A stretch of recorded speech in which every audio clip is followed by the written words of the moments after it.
All right. Good morning, Doug. I want to talk to you a little bit about this new essay you have up on International Man. I have a link in the description below for people to check out, talking about China. But there's one particular part in there, and we can talk about as much of this, of course, as you want. But one part that kind of stood out to me is you talked about the role of economic embargoes and warfare, essentially, in advance of a hot war, and how we might be stepping into that today. So do you mind giving people a little background on what often happens with economic sanctions in advance of war? Yeah, well, there's this old saying, when goods stop crossing borders, soldiers start crossing borders. And I think there's some truth to that.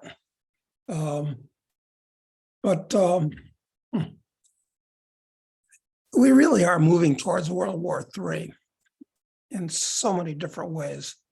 I mean, I think you can almost smell it in the air.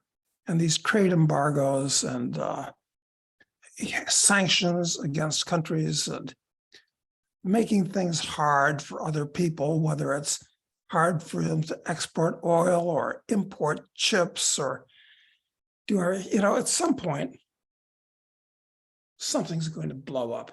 That's just the way I see it. Yeah. And these economic sanctions have been used. I think the U.S. has felt like they've been used effectively for the last probably 30 or 40 years, because it kind of got their way on people. But, the first time I saw them completely blow up in their face was really with Russia. They basically did every possible sanction they could. They stole their national treasury even over the whole thing. And yet finally, Russia just says, okay, forget it. Yeah. Well, but I don't think that economic sanctions have ever worked. First of all, I consider them to be immoral, unethical, for a government to tell individual businessmen what it can and can't do because they're having a political spat with some other country. And they don't work. The prime example of that is Cuba. Cuba's been under very severe economic sanctions from the United States, which is right at its doorstep and was the major source of everything, tourists and investment capital and everything since 1959, which is like ancient history at this point. And the place still exists. And all that the sanctions against Cuba ever did was give Castro an excuse for the dropping standard of living in the country. He'd say, well, the reason that you can't have a chicken to eat tonight and there's no ice cream and the hospitals aren't what they should be is because of these gringos putting us under sanctions. But this was a stupid argument because not from Castro's point of view, but the Cubans could always buy absolutely anything they needed from the Europeans or the Asiatics or other South American countries. So it was cut off the supply of tourism. Okay, so the whorehouses in Havana suffered a drop in business because of that. All right, fine. And Cuba was a much more fun place when Meyer Lansky was running it as opposed to when Castro was running it. But these U.S. sanctions did nothing but give Castro cover for what he did and help him to make the people more nationalistic. Completely insane, the whole thing. I don't see where these sanctions that the U.S. government has put out there, and of course, the other thing that U.S. sanctions have done in regard to Cuba and everywhere else is that they cut off the flow of business for American businessmen.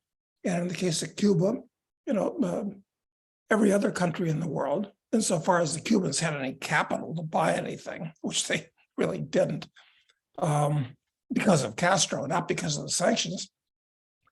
But the sanctions really damaged the U.S. much more than Cuba. And the same thing as these sanctions that the U.S. is putting on with Russia and Iran and God knows what else. It's just,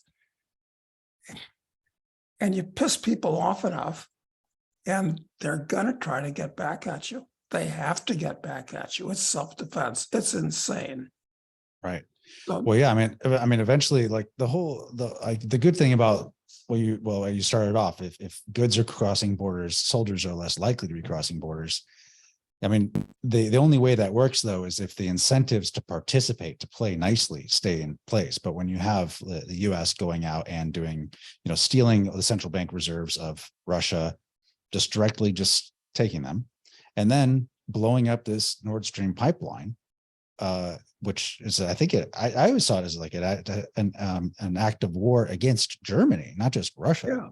But Yeah. no one even, I don't know if anyone cares about it at all that it happened. I find this still shocking that this isn't everywhere, like, and understood by everyone.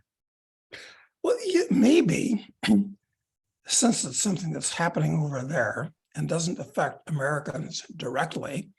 In fact, even with that, this is interesting, even with the pipeline blown up, natural gas prices, which were Gone very down. high over the last year, have now fallen to about $2.25 per MCF, which is really, really cheap. In fact, I'm thinking at some point here, I'm actually going to go long natural gas. It's always dangerous because there are things that can happen where commodities can go negative. We also saw that happen with Right. With oil. oil. Yeah, it's amazing. Happened with hogs in the past. It can happen with any commodity that has to be stored, basically, where if you can't get rid of it, you just gotta, prices go negative. But so why is it that, why do you think, it is surprising that prices tanked that much for natural gas this year, given the fact that all the gas was cut off in Russia, and natural gas, unlike oil, it's much harder to contain and ship and move to other locations. So it is very strange that it's collapsed in price in the way that it has. Yeah, especially since oil drilling and oil production is under real pressure in North America. I mean, companies very intelligently don't want to make investments to put in new wells. And so this is one of the things that make trading commodities hard to do, quite frankly. Scary as hell too, if you're Yeah. if you're trading the futures. All you can do is just observe it, and then if you can figure out a rationale why you should do something, do it. And right now, I'm basically flat in everything. I'm not short the S&P, I short the NASDAQ by selling calls. And what else am I doing? I had some natural gas puts expire yesterday. That was good. And I'm trying to sell some more natural gas puts. But where are the opportunities? Where is something that's really, really too cheap or really, really too expensive? I can't suss out exactly what that may be at the moment. Because things seem so incredibly volatile right now anyway. Like everything feels like it's just hanging on. And one of the things that I mean, again, the Nord Stream thing shocked me because it was just an overt, obvious act of terrorism, really. That's what it was. And now that it's, I think Seymour Hersh has pretty well demonstrated, that we did it, which logically we did do it. I mean, the US did it, we didn't do it.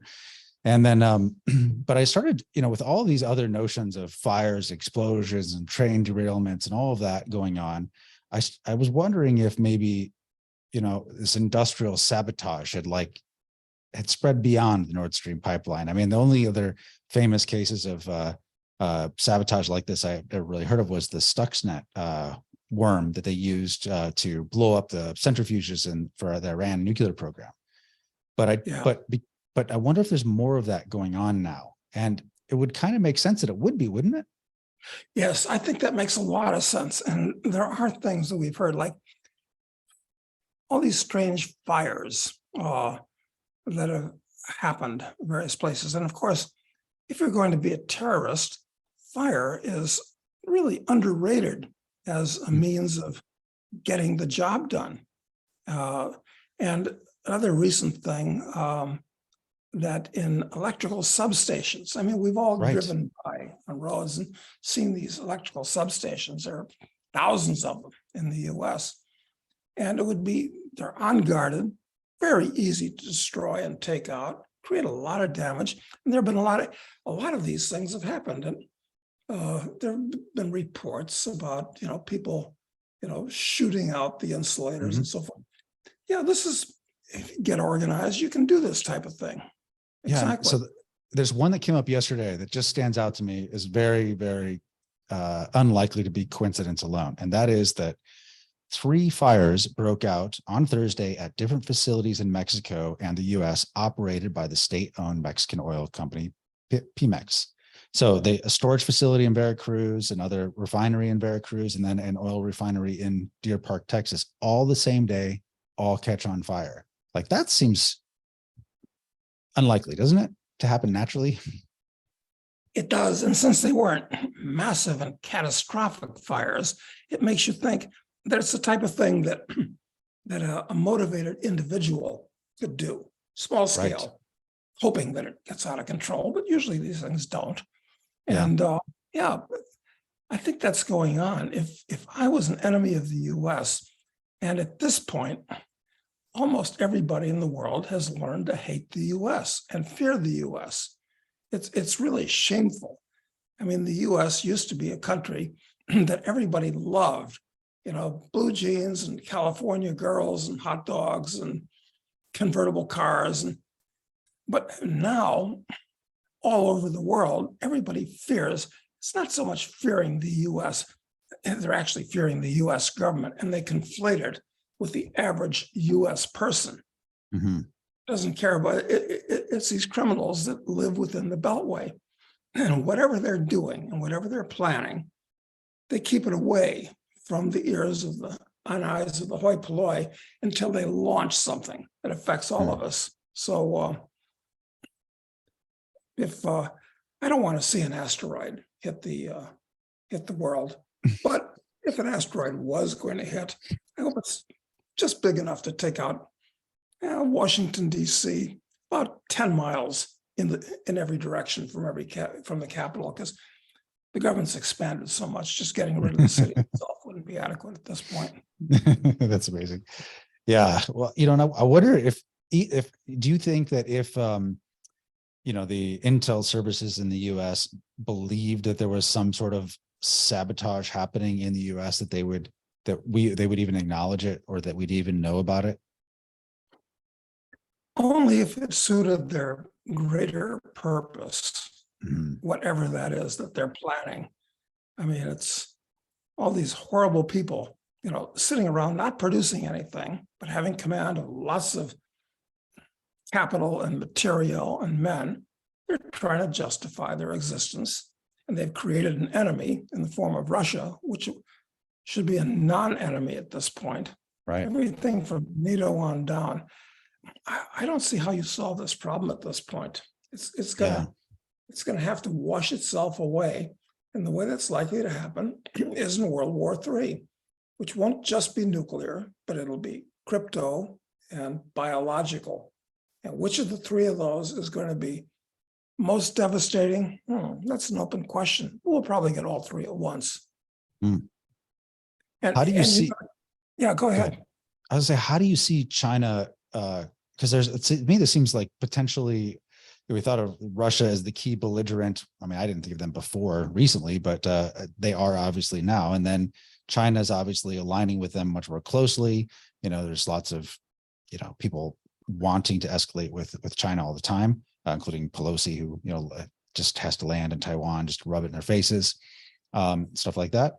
But then you also have North Korea, and you've got Iran, that is now, like, seems like, I mean, Israel came out, I believe it was yesterday or the day before, and said that if the US doesn't specifically articulate a plan to, restrain Iran in their development of nuclear weapons, then Israel would take it on its own to basically make sure that it never happened. Basically, they're lobbying for conflict, which it seems like they've been doing for a long time.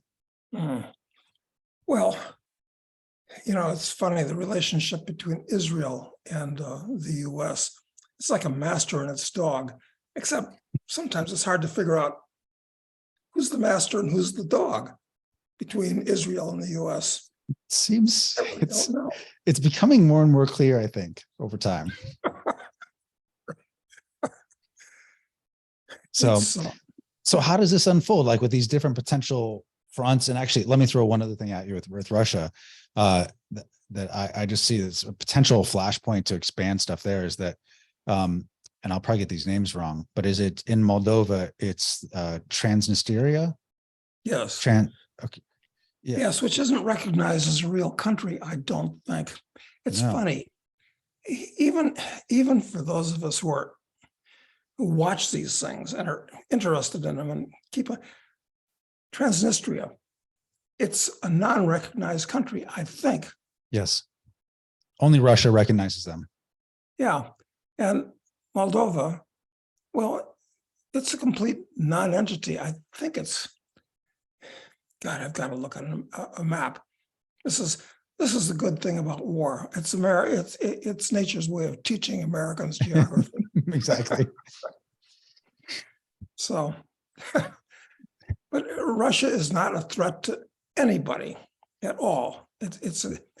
And I hope the average American is starting to get tired of the Ukrainian war and taking down his Ukrainian flags and stop making that horrible little criminal that's running the place, Zelensky, into a new George Washington or that's unbelievable. Something better. Yeah. Well, the thing that I learned that apparently in Transnistria, if that's how I say it, I'm not sure, there is the largest ammunition depot in all of Eastern Europe, and it's old Soviet armaments.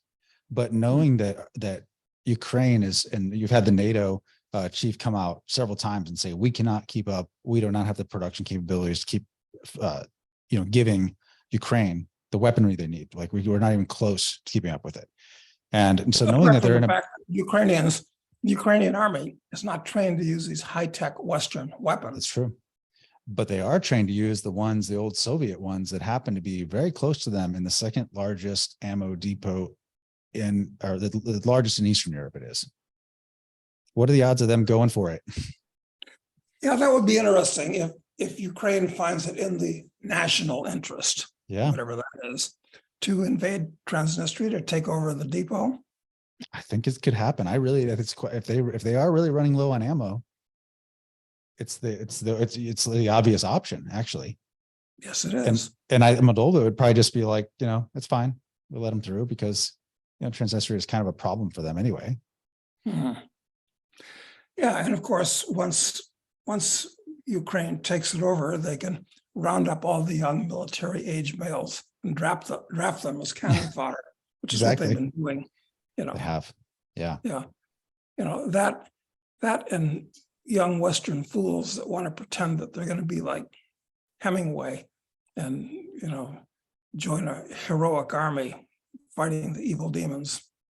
So now, if you see any of the footage of this, it's a World War I like battlefields these guys are fighting in, and it's trench warfare. It's just under huge artillery fire barrages. I mean, there's nothing that's romantic about that. There's no Hemingway, there's nothing romance there at all. It's terrible. It looks like, all the scenes look like the moon, there's no life anywhere. It's just like what you imagine with World War I. Yeah. And I'm sure that although getting killed, of course, is bad enough, but maybe it's not quite as bad as being maimed permanently and painfully for many years of your life, where at that point, in a primitive part of the world like that, devoid of capital, who's going to take care of these guys? The Russians even have a name for them. People that have lost their legs or their arms, or sometimes both their arms and their legs. I think they call them samovars, where,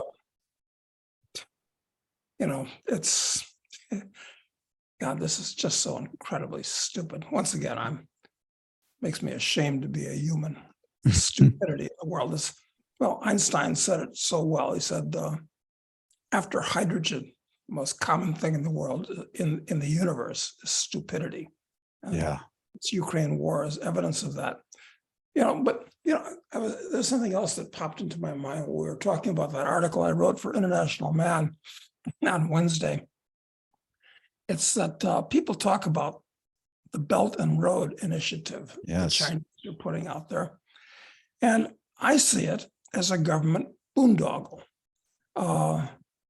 They're building the things they are building, both, well, I presume everybody knows what the Belt and Road Initiative is, going across so. Asia to connect it to Europe. It's being done for political reasons, not for economic reasons. And a lot of these things are going bankrupt. And the Chinese take over the ports and the airports and whatever else they're building there. And I think the locals are going to resent that. And the Chinese corporations that are putting the money in there are going to lose a lot of money. And if things get ugly, then the Chinese government is going to have to figure out, well, are we going to bail this out? But how? Or will we send in the Red Army in order to straighten these locals out that are trying to not adhere to the deal when we built them all this stuff? I think it's going to end very badly for the Chinese. So the Chinese actually aren't the kind of a threat that they're being made out to be. Although combined with the Russians and the Indians and the stupidity of the US, this could be really ugly. Yeah, I mean, obviously there's the big setup of, of conflict with China as a possibility. And in the article, you talk about the fact all of the internal problems that China has, like the Belt and Road Initiative, which is going to bankrupt a lot of companies and banks there, plus the shrinking population that they have, plus the fact that some of the biggest reforms that were done during Dao Jinping, I think you say it, like that, those are gone now, and Xi's kind of going back to more Maoist sort of central control of everything. And so all those things are kind of going to start going backwards in China in addition to everything else. Exactly. And so with that, I mean, so we have that, you feel like that they've been cresting fast, but maybe turning the corner to go the wrong way. But the US is like at almost an identical trajectory. So how does that resolve itself, do you think? Well, maybe the human race is going to bifurcate, which it could do in several ways. But there are certain areas that are able to maintain technology and become like,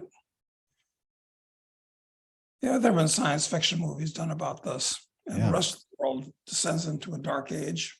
It's possible. Yeah. Huh. This is unpredictable. This is actually, you don't know. It's what's predictable is that we're going to see, I think, real chaos.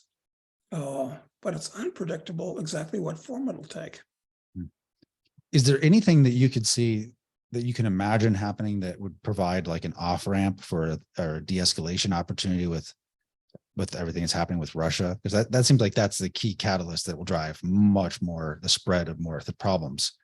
So is there anything that you can think of that might change that? Because it just seems like it's fixed at this point. These morons, these Jacobins, these people with Bolshevik values that control the US government thoroughly, and they're entrenching themselves more every day. They've got to get on a plane and meet with Putin and say, look, we've been making a mistake. We're backing off. And, you ought to, Russia should get the Donetsk and Crimea, and Ukraine can fend for itself. And let's try to be friends. That's the most intelligent, and Putin would go for that. It would be fine. Yeah. But that's not going to happen. It's not going to happen. It's not going to, it's just not, I just can't see it's going to happen. No, I mean, there's whoever is making the decisions is never will have to even live with the consequences of this terrible mistake themselves. And I don't think the people making decisions are the people we see in front. It's not Biden, I don't think, who's coming up with this war plan. No. And of course, the US government's going to have to stop bankrupting the US and sticking its nose into places. I read in the paper that the number of US troops. Of course, you don't know how many they have or what the nature of these people are, but apparently they've sent like 300 more US military to Taiwan. What are they going to, well, you're supposed to be training against invasion and things like that, but just leave China alone, because while Xi is in charge, China is going to go backwards. They're going to go bankrupt, and and you just want to make sure that we don't join them in bankruptcy. Right. Yeah, and don't antagonize them just on on general principles, which it seems like what they're doing by with the Pelosi visit, with giving them more arms to supposedly defend Taiwan. I mean, it wouldn't even be I don't know how they could actually successfully defend Taiwan no matter what, without having to escalate to nuclear weapons quickly. Yeah, and I'm very sorry for the Taiwanese, but frankly, it's not our fight. It's it's between two groups: breakaway province, the real government of China. I don't know, and it's really none of our business. So the best thing to do is stick your nose in it. Yeah, but it also seems like in another generation, the democratically elected government in Taiwan will choose to recombine with China anyway. The way they things are very going. well might.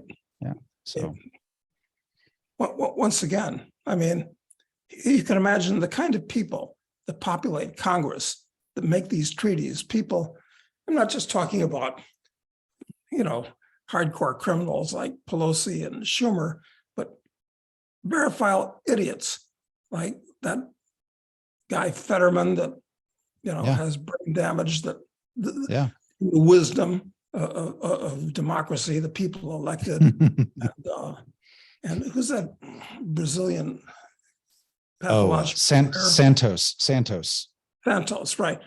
Well, the thing is that these should be like little flags that are going up, telling the people these are the kind of people that are naturally elected to Congress, and the bureaucracy can be even worse. I was watching on the recommendation of a friend. I've been watching that show 24. Right, Jack Bauer. Yes, Jack Bauer.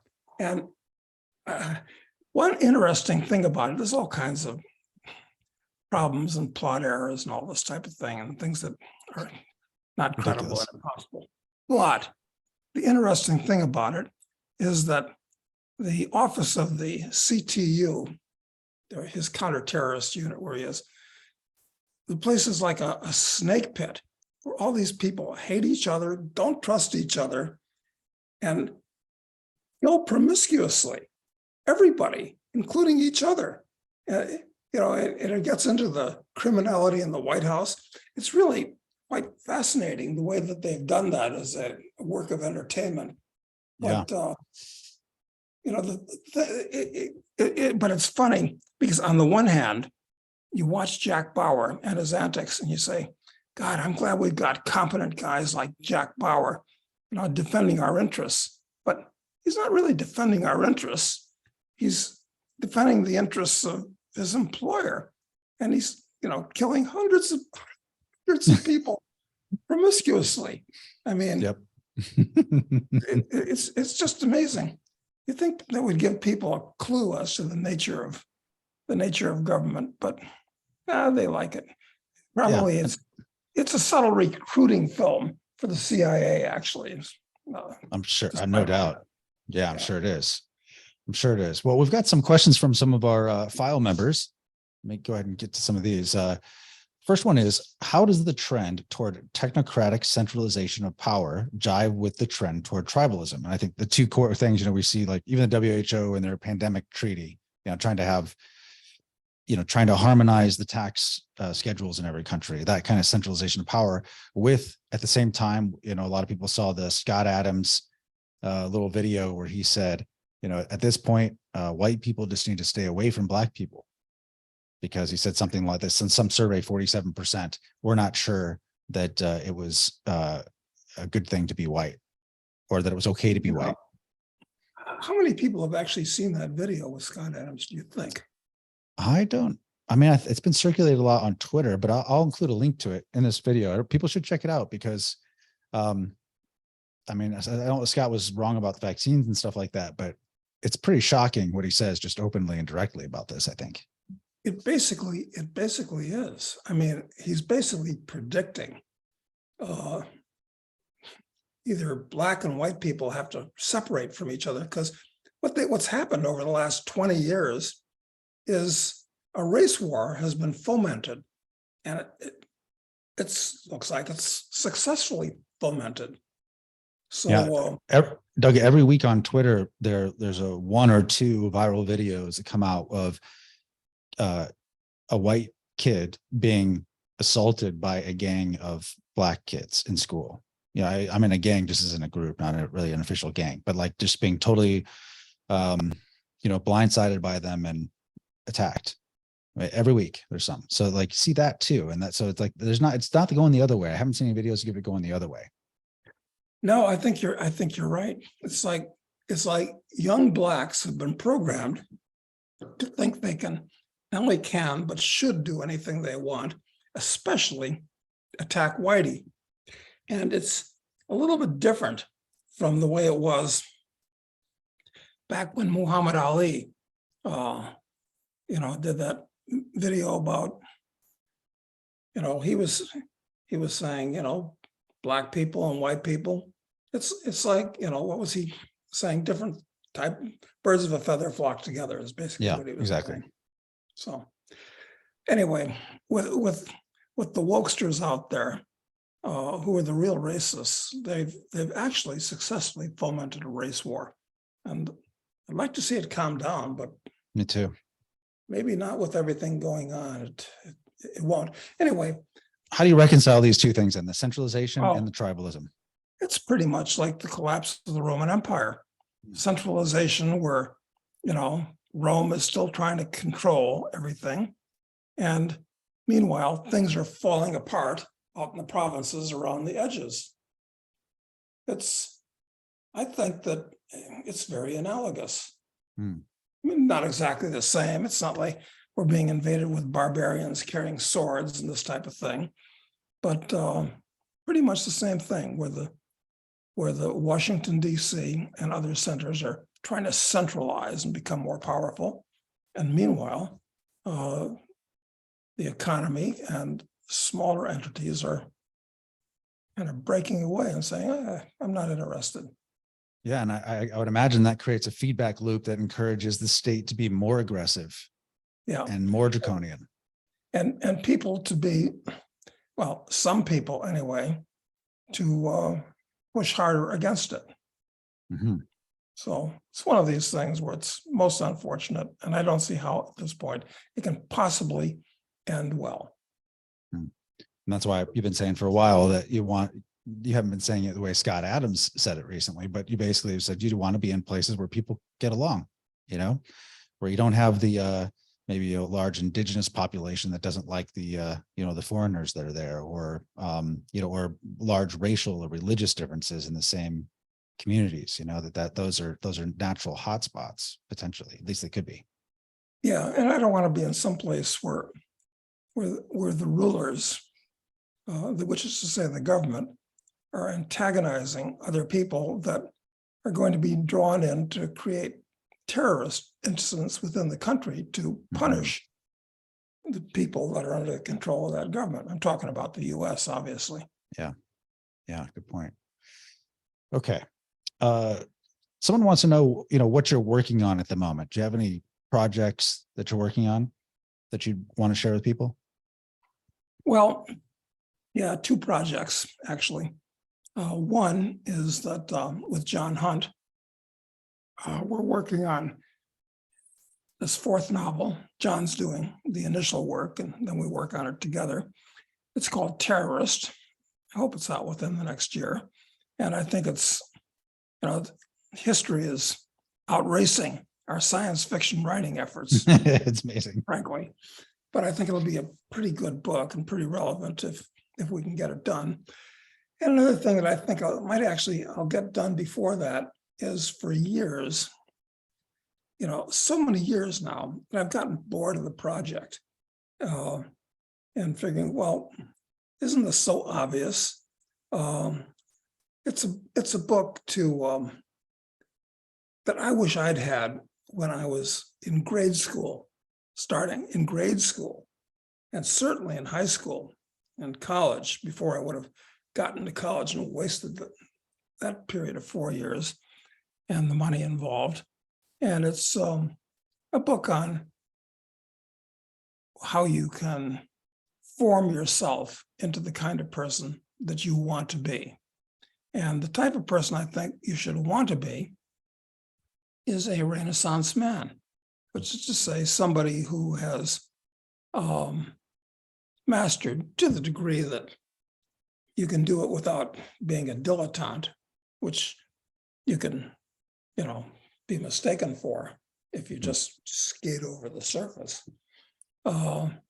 Everything intellectual and physical and moral, which I think is a pretty important part of it. Because, because if basically you're a moral idiot, that means you're basically a criminal. And it doesn't matter how much you know or what you can do if you're basically a sociopath.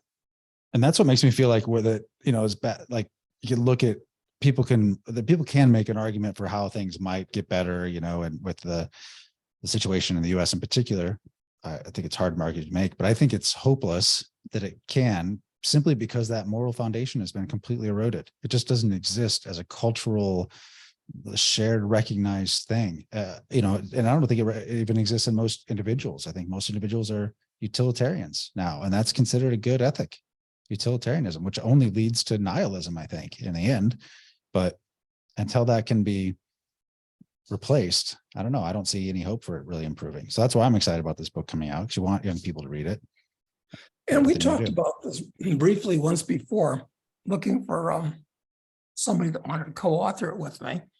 And one of our file members recommended somebody, and I'm working with that person now, because to some degree, I'm a little bit like a one-legged man in an ass-kicking contest. And it's nice to have some help. Yeah, so, no doubt. So I think that's going to get done. So those are the two projects I'm working on. Great. Okay.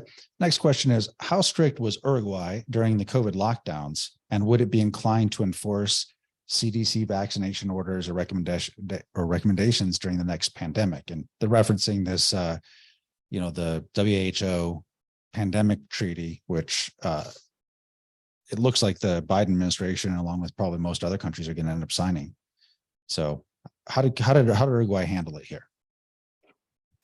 Well, they didn't bother me very much at all. I mean, I basically just stayed here on the estancia, and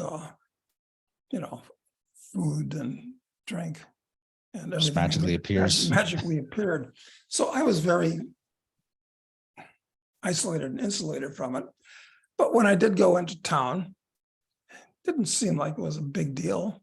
I mean, but your experience would be much more hands-on than mine at this point. Yeah, I would say that there weren't lockdowns. The government did not order any lockdowns. That did not happen. There was a rule about mask wearing indoors. And so if you went in, but that was the enforcement of all that happened by the stores themselves. They enforced it. So it wasn't like I didn't see any police or anybody like that ever enforcing anything like that. But there wasn't a real lockdown, and there was mask wearing that wasn't forced, required, mandated vaccinations or anything like that. And they did, like every country, in one capacity or another, they had restrictions on who could come in and out of the country. So there were like tons of Argentines, for instance, who had tax residency here, but didn't have a legal right to be here otherwise. They didn't have actual residency, physical residency. So they couldn't come here for that, for this period of time, for a broad period of time. And then ultimately later, only if they were vaccinated. So there were rules around that, around getting into and getting out of the country. And there were rules around, mostly enforced by private companies, about wearing masks indoors. But that's all I saw on that side. Yeah, it wasn't bad, but I mean, relatively speaking. But the thing is that the powers that be found how easy it was to create hysteria Yeah. among the plebs. And so I think what they're trying to do at this point is make the WHO kind of a supranational government that, will actually control things the way the UN wishes that it Yeah. controlled things. Seems like it's going to happen. Yeah. But probably the biggest limitation that would put on people is international travel again. I mean, that's probably the single biggest one, is that you have to imagine that the borders will close universally immediately where something comes up. You could find yourself somewhere you don't want to be pretty quickly. Yeah, I think it's a bad idea owning any airline stock, because we could all stop flying, pretty quickly. Yeah. Okay. All right. Doug, did you end up investing in that Asia Frontier Capital, that Uzbekistan fund? I think that we had Scott Orshoff on to talk about maybe 6 or 9 months ago, 9 months ago. Yeah, that's I don't know if we can cite that particular, so people can go back and look at it. I'll find the video and I'll put it in the description. But Uzbekistan is a surprisingly interesting country from a number of points of view. They have a stock market, and it's very cheap. Average dividend yields are quite high. Country is going in the right direction, which is surprising, because there isn't the same part of the world as Afghanistan and Iran and Pakistan and Tajikistan, generally horrible places. So I haven't done anything on it yet. I guess I'm waiting for a panic in the US markets, which may or may not come, but I don't see any hurry to get into it. But I certainly read their press releases and try to keep up with it. And at some point, I'm going to put some money into that. And I think everybody ought to look at it. Great geographical diversification. Okay. Next one. I've always enjoyed Doug's stories. So they ask, has there ever been a point, Doug, where you were looking at an opportunity that you thought you might not make it out alive from? Well, in retrospect, I really could have basically killed myself lots of times, but I didn't. Good luck.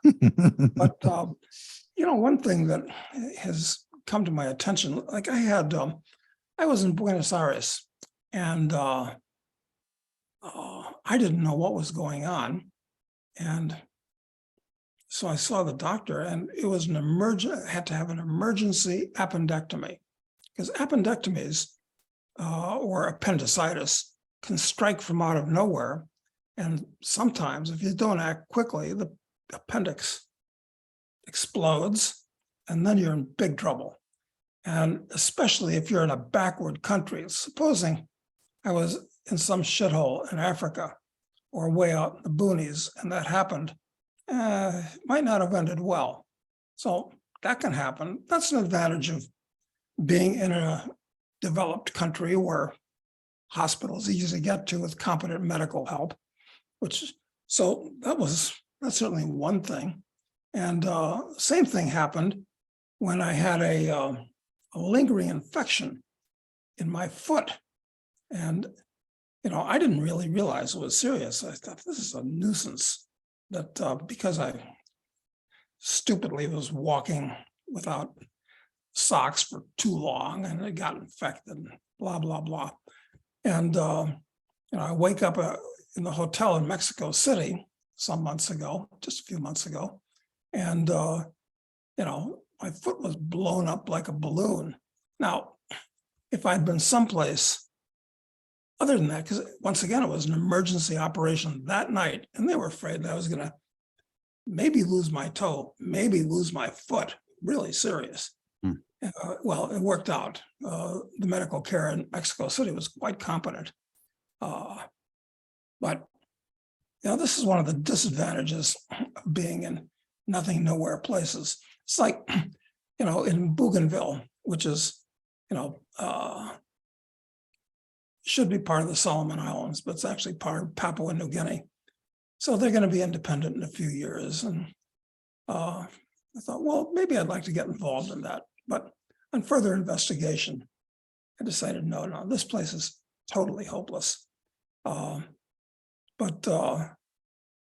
people that do go to Bougainville to do things, where getting out of there, if something goes wrong, and all kinds of things can go wrong. You can, be swimming on a idyllic beach and step on a Seashell. Yes, exactly. So, I kind of been there, done that. So the most common things are basic health things, right? Because like even when you were young and you got in a terrible car accident in Switzerland, right? Same thing. Yeah, exactly. If it had been in some weird place in Africa, I definitely would have lost a leg. Yeah. So, yeah, or worse. So, it's that kind of like normal trauma or urgent medical care that's the bigger risk than, say, being attacked by a bunch of youths in Haiti or some.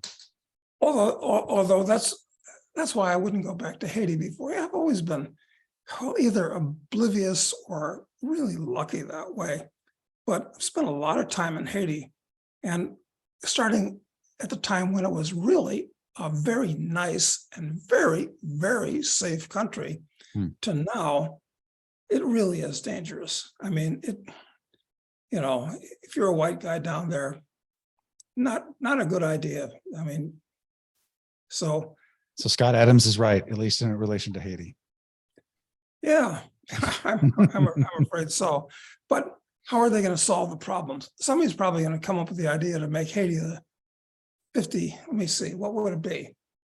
Would it be DC will be the 51st state, which is already like America's answer to Haiti. And Puerto Rico will be the 52nd state. So maybe Haiti will be the 53rd state. Yeah. There's been a lot of talk recently about the national divorce in the last couple of weeks. There's must have been some big editorial that was written about it. The idea of basically the U.S. breaking up through a national divorce process. But is it a lot of people like the idea, and a lot of people talk about how it's just totally impossible the way things are actually ordered in the country. Do you think it's more likely that the U.S. expands the number of states to include like 52 or maybe 55 or 60, places? Will that happen before it breaks into pieces? Yeah, I think the way these things work, it's like a star when it's going to go supernova. Yeah. It starts expanding and becomes a red giant. And then when it gets big enough, it blows up. So maybe that's the way it'll happen here in the US. Yeah, that makes more sense. Yeah, I think it could. All right. Let's see. Just a couple more questions here. If given a choice, Doug, you can make an allocation of capital, and on one hand, you can get 2 or 3 residencies in foreign plan B type countries, and a small, fast, long haul airplane. That's one choice, or a second passport. And they're both around the same price. Those two different groups: second, citizenship, economic citizenship, good second passport on one hand, or the plane and 2 or 3 residences. In the future, if you're trying to risk hedge, which one is more important, or which would be a better choice? Well, you can get a second passport from small Caribbean countries. I guess Dominica is the cheapest one right now, but St. Kitts and Grenada, and there's a whole bunch of them. So there's probably about 20 countries where you can buy citizenship. Most expensive, I think, is Malta, about $2 million, if I recall, something like that. It almost seems like that's the one he's comparing it to, honestly, because he's talking about a small, long range. Yeah, what kind of a plane can you get for $150,000, which is what those cheap passports cost? Nothing I'd want to fly to a foreign country with. No. So I guess you get EU passport, I guess, is the benefit of that. But which of those two would be better, do you think? A Malta passport, or good, like a passport like that, or a plane and a couple of residencies? Here's an idea. Why not orient your life in such a way that you go to live in a country that you like and enjoy and stay there for, it used to be 3 years for New Zealand. Now it's back to 5. And I think Canada was 3 years at one point, but it's back to 5.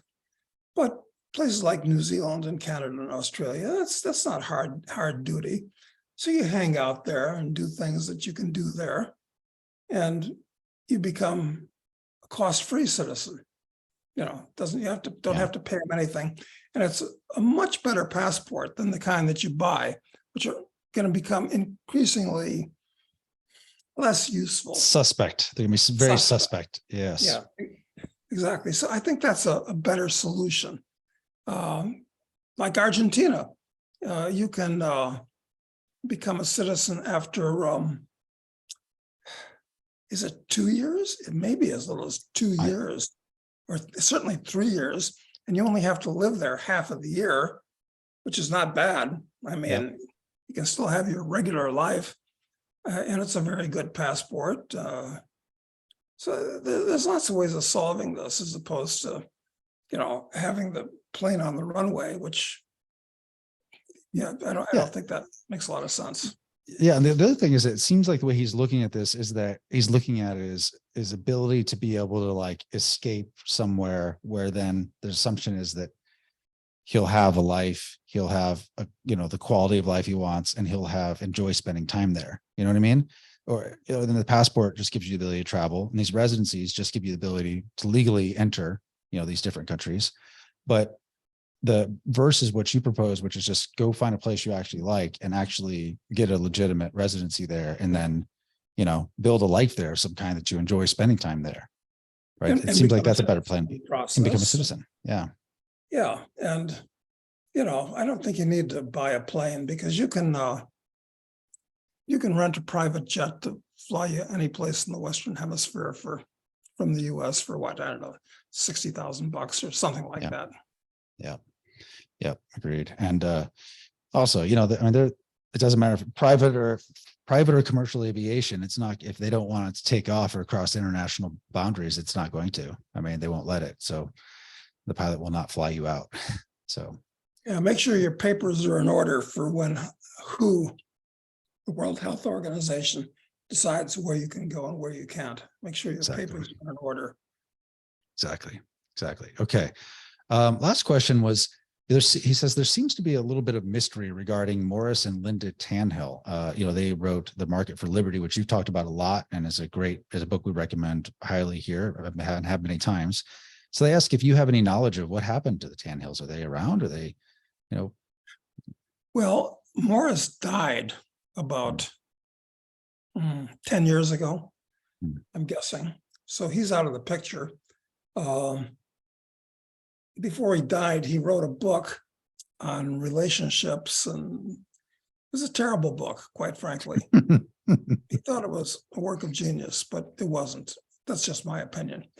And so I talked to Linda, and it turns out that, Linda, her name is on the book because she did an immense amount of work and editing and all that. I don't know if I don't know how they divided the labor from it, but I think that she was based on seeing Morris's unpublished second book. I think most of that book was probably written by Linda. She's still around, I think. I don't know that though, but Morris is long gone. And Linda is a recluse who doesn't like to see other people.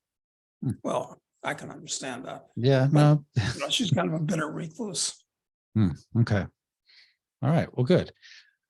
Well, I think that's really all the questions we have for today. I'm going to include several links in the description to this one, so that there'll be lots of reference stuff for people. And definitely very curious of people's take on the Scott Adams video, because if you haven't seen that, that's actually, it's very interesting the way he's come out directly and said it. And he because of who he is and he is effective at making different or statements that stand out. I mean, it certainly changes, it creates a conversation in and of itself. And so who knows where it could evolve. Well, and actually there's something else that relates to that. And see if you can't link that Muhammad Ali video there too. I was always a huge fan of Muhammad Ali, just for all kinds of reasons. But the other thing that I think that people ought to look at is Charles Murray's last book. I've known Charles for years, don't know him well. We don't get along with each other at all, quite frankly. Yeah. But the last book that he wrote is pretty much, from the point of view of scholarship, pretty much what Scott Adams is saying. Just a short book, not very fat at all. And I forget the name of the book. I'll look it up. Yeah, but it's the last thing that he's written. And he too, and he studied this, that's what he's made his career around. Like these books that he's written have often centered on, the sociology of different classes and races and stuff like that. And he drew the conclusion. I was kind of shocked when I read the book to see him write this, is that he also says it's hopeless. Wow. I'll have to check it out. Yeah, I wish I could remember the name of the book. That's okay. Right now. It's just I'll find it and I'll include it in the description of the video. All right. Well, Okay. We'll leave it there, Doug. Thanks so much. Have a good weekend. Okay. Thanks, Matt.